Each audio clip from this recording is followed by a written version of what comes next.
Hello friends, सभी को नमस्कार। Unique study with Vicky YouTube channel में आप सभी का स्वागत है। आज का वीडियो कॉम्पिटिटिव एग्जाम ओवरव्यू के लिए बहुत इंपॉर्टेंट है। इससे कई बार क्वेश्चन पूछे गए हैं और आने वाले एग्जाम में भी क्वेश्चन पूछा जा सकता है। तो चलिए देर न करते हुए अपने क्वेश्चन पे फोकस करते हैं। देखिए, आज हम लोग जो टॉपिक पढ़ रहे हैं उसका नाम है त्वरण। त्वरण को इंग्लिश में हम लोग क्या बोलते हैं? एक्सीलरेशन। क्या बोलते हैं? एक्सीलरेशन। त्वरण कहते हैं किसको? देखिए, त्वरण का डिफिनेशन हम लोग कह सकते हैं कि किसी वस्तु द्वारा जो वेग वेग ज्ञात किया जाता है या वेग में परिवर्तन के दर को त्वरण कहते हैं। अब देखिए, वेग में परिवर्तन कहने का मतलब कि एक वेग होगा प्रारंभिक और एक होगा अंतिम, यानी एक इनिशियल वेलोसिटी और एक क्या होता है? लास्ट वेलोसिटी, है ना? तो दोनों का जो डिफरेंस होता है, तो दोनों के डिफरेंस में टाइम तो जरूर लगेगा, वही त्वरण कहलाता है। वेग में परिवर्तन के दर को क्या कहते हैं? त्वरण कहते हैं। देखिए, त्वरण का एसआई मात्रक मीटर प्रति वर्ग सेकंड या शॉर्ट टर्म में बोल सकते हैं मीटर पर सेकंड स्क्वायर, तथा सीजीएस मात्रक सेंटीमीटर प्रति वर्ग सेकंड, सेंटीमीटर पर सेकंड स्क्वायर होता है। अच्छा, हम लोग देखते हैं कि मीटर पर सेकंड स्क्वायर आया कैसे। तो चलिए हम लोग जो डेफिनेशन है उससे सब कोशिश करते हैं सीखने के लिए। देखिए, बोला गया कि त्वरण वेग में परिवर्तन के दर, जिस त्वरण को ए से हम लोग रिप्रेजेंट करते हैं तो ए इक्वल टू क्या हो जाएगा? v minus u by t. तो v भी क्या है? वेग है, और u भी वेग है। तो u है जो प्रारंभिक इनिशियल वेलोसिटी और v है जो लास्ट वेलोसिटी है। ठीक, तो मान लिया जाए u इक्वल टू, अगर देखते हैं तो u वेग है, तो इसका अगर प्रारंभिक वेग 5 मीटर प्रति सेकंड है और v का वैल्यू 10 मीटर प्रति सेकंड है, तो दोनों के एक स्टार्ट से लास्ट तक जाने में कुछ टाइम तो जरूर लगा होगा। सपोज टाइम हो गया 2 सेकंड। अब इस फॉर्मूला पे वैल्यू को पुट करते हैं तो 10 metre per second minus you कितना है? 5 metre per second by 2 second. अब देखिए, 10 में से 5 चला जाएगा तो कितना बचेगा? 5 मीटर पर सेकंड, और नीचे भी क्या बचा? 2 सेकंड। अब जो डिजिट है 5/2। अब हम देखते हैं इसमें डिवाइड, ये ऊपर में बचा मीटर पर सेकंड और नीचे क्या है? सेकंड। अब 5/2 में हम डिवाइड करेंगे तो कितना होगा? 2.5 इनटू में हम लिखने की कोशिश करते हैं, इसको इस टर्म में लिख सकते हैं मीटर पर सेकंड। और ये जब क्या है, ये डिवाइड का साइन है, तो डिवाइड का अपोजिट क्या होता है? मल्टीप्लाई। यहाँ मल्टीप्लाई दे देंगे, नीचे 1 लिख सकते हैं सेकंड के नीचे, और ये 1 चला जाएगा ऊपर और सेकंड आ जाएगा नीचे।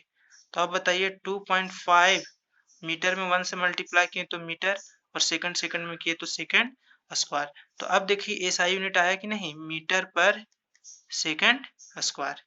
तो हम कह सकते हैं जो त्वरण का एसआई मात्रक होता है वो मीटर पर सेकंड स्क्वायर। ठीक मित्रों, तो त्वरण का एसआई मात्रक मीटर पर सेकंड स्क्वायर तथा सीजीएस मात्रक सेंटीमीटर प्रति सेकंड स्क्वायर होता है। इसका अन्य प्रचलित मात्रक देखिए, मीटर का अगर बिग टर्म देखें तो किलोमीटर, और सेकंड का बिग टर्म देखें तो आवर। तो इसको इस टर्म में भी लिख सकते हैं, मीटर की जगह पे किलोमीटर, प्रति है तो प्रति, और सेकंड की जगह पे घंटा। अर्थात इसका अन्य प्रचलित मात्रक किलोमीटर पर आवर स्क्वायर या मीटर पर मिनट स्क्वायर।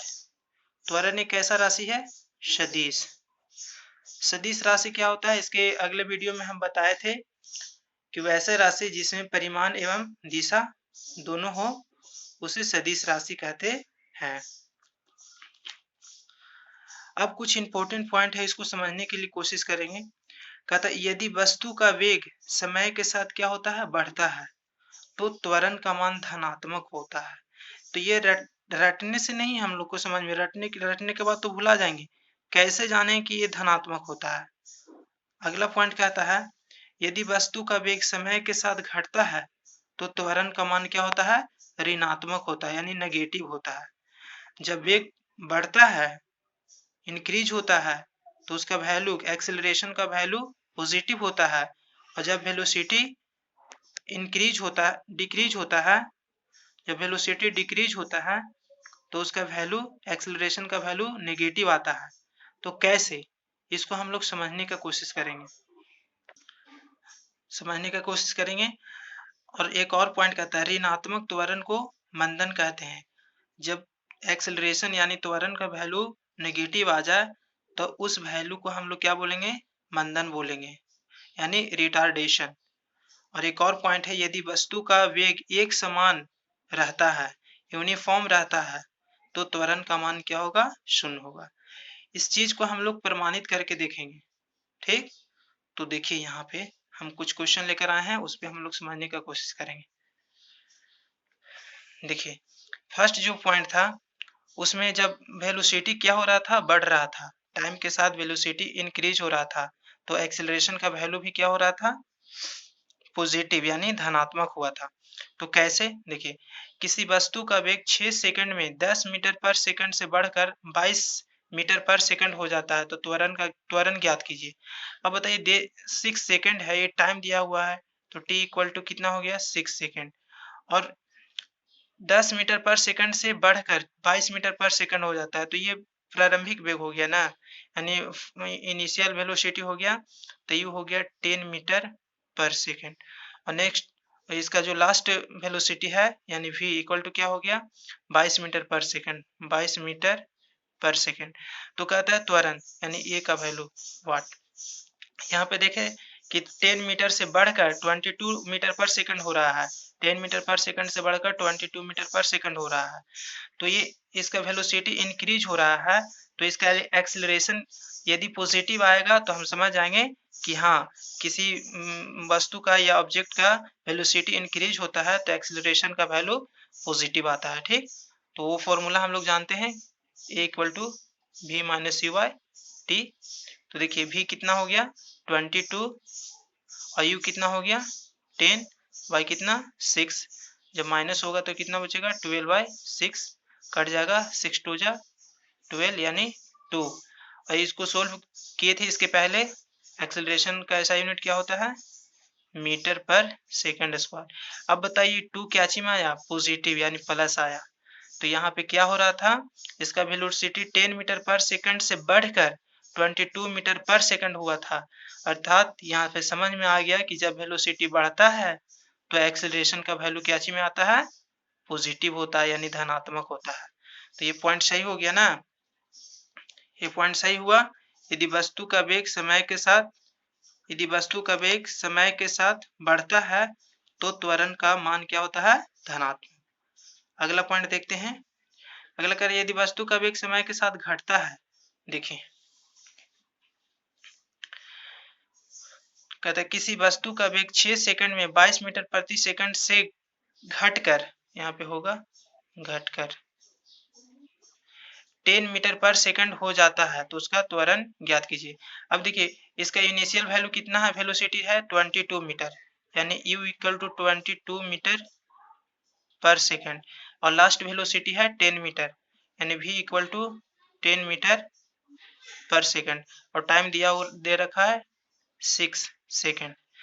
जस्ट वही फॉर्मूला यूज कर लेते हैं, कौन, एक्सेलरेशन का, a equal to v minus c by t. तो यहाँ पे v कितना है 10 मीटर, u कितना है 22 मीटर पर सेकंड, और टाइम कितना हो गया 6 सेकंड। तो 10 में से 22 जाएगा तो बताइए यहाँ पे माइनस में ना 12 आएगा, और नीचे कितना बचा 6, 6 टू 12। अब बताइए यहाँ पे 2 आया क्या ची में, माइनस में आया, एक्सेलरेशन निकला ना, त्वरण निकला, तो इसका एसआई यूनिट क्या होता है, मीटर पर सेकंड स्क्वायर। यहाँ पे देखिए वैल्यू सब पुट हो, ये इसका एसआई यूनिट को हम पुट नहीं किए हैं, आगे वाले बात इसके आगे वाले पॉइंट में हम समझा रखे हैं कि यहाँ पे मीटर पर सेकंड स्क्वायर कैसे आता है। ठीक, तो अब बताइए यहाँ जो एक्सेलरेशन का वैल्यू आया वो क्या ची में आया, ऋणात्मक में आया।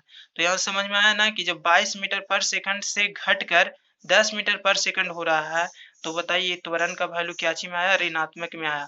तो यहाँ पे आप त्वरण ना कह करके इसको हम क्या बोलेंगे, मंदन कहेंगे। तब ने यहाँ पे एक और पॉइंट दिया था, ऋणात्मक त्वरण को क्या कहते हैं? मंदन कहते हैं। तो ये अब इस क्वेश्चन से और सॉल्यूशन समझ में आ गया होगा कि किसी वस्तु का वेग समय के साथ घटता है तो त्वरण का मान क्या होता है? ऋणात्मक होता है। ठीक, अब देखिए अगला समझते हैं। कहता है यदि वस्तु का वेग एक समान यूनिफॉर्म रहता है तो त्वरण का मान क्या होगा? शून्य होगा। यानी वस्तु का वेग ना बढ़ेगा ना घटेगा, तो त्वरण क्या होगा? शून्य होगा। तो इसको समझते हैं। देखिए किसी वस्तु का प्रारंभिक वेग 10 मीटर पर सेकंड तथा 5 सेकंड के बाद भी वेग 10 मीटर प्रति सेकंड ही है, तो उसका त्वरण क्या होगा? यानी इनिशियल वेलोसिटी है जो 10 मीटर पर सेकंड है, कुछ समय बाद चला यानी 5 सेकंड यानी t इक्वल टू 5 सेकंड, चलने के बाद भी इसका जो लास्ट वेलोसिटी है वो कितना है? 10 मीटर पर सेकंड ही है।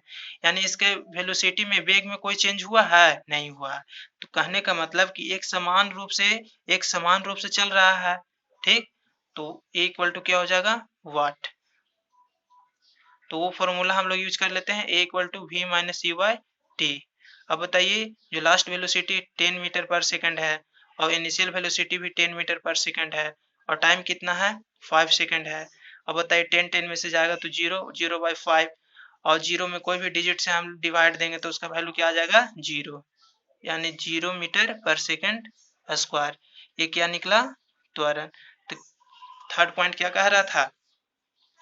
यदि वस्तु का वेग एक समान रहता है तो त्वरण का मान क्या होगा? शून्य होगा। तो आप यहाँ पे समझ गए इस क्वेश्चन से कि यदि वस्तु का वेग एक समान रूप से ही आगे बढ़ते जा रहा है तो इसका त्वरण का वैल्यू कितना आया? 0। ठीक है मित्रों, वीडियो कैसा लगा? अपने ओपिनियन अर्थात विचार को कमेंट बॉक्स में लिखें ताकि हमें एहसास हो कि मेरे द्वारा बनाया गया वीडियो कितना सक्सेसफुल है। तो धन्यवाद, फिर मिलते हैं अगले वीडियो में। जय हिंद, जय भारत।